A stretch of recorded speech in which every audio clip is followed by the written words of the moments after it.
We arrived in the UAE shortly after the first week in January 1964. It was it was very undeveloped then.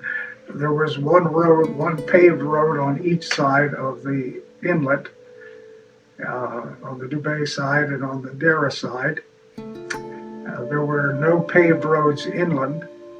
There really weren't any industries as such in the region at the time. You had the production of dates in the date gardens, and most of them were inland in the oasis. You slept under the stars. It was, life was basic. No water, no electricity, no roads, no shops. Food was like the locals, fish, rice, and a little green. But we survived. I arrived in 1968.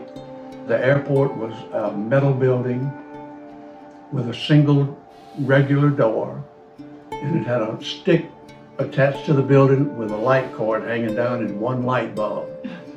We landed at night, and I thought to myself, what have I gotten into? And that was the airport. I worked for a company called Ingram International, and we were brought in there to design and build the production platform for the rig that was drilling the first well for them. When I first went to Dubai, there was only a buoy floating out in the Persian Gulf to mark the spot to set the platform.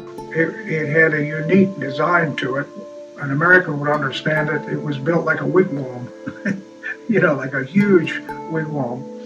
And then they had an enormous rock in the center, piece of marble, that was what we would call the communion table. It was right in the center. I know they had wooden pews that were not padded and not the most comfortable. What would you do afterward, after church, you were meeting on Fridays? Go to the go-kart track and race go-karts. When they built the new runways for, not the airport now, but when they improved, the Sheikh gave us parts of the old runways, and then he sent people out and we made the connections between the runways, so we had a go-kart track. They run 80 miles an hour.